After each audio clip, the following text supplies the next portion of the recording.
జై శ్రీమన్నారాయణ. అశ్విని నక్షత్ర వైభవాన్ని తెలుసుకుందాం. చంద్రుడు సంచరించే 27 నక్షత్రాలలో అశ్విని మొదటిది. ఈ నక్షత్రానికి అశ్విని కుమారులు అధిదేవతలు.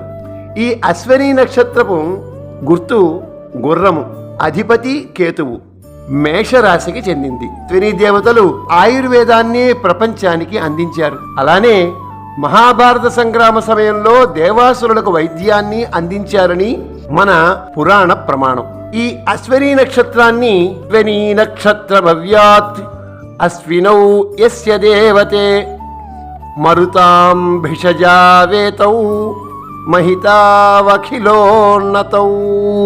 అని స్తుతిస్తూ కృత్తికాది భరణ్యంత నక్షత్రే స్వర్చితోదయాయ నమః అనే నామాన్ని స్మరించాలి.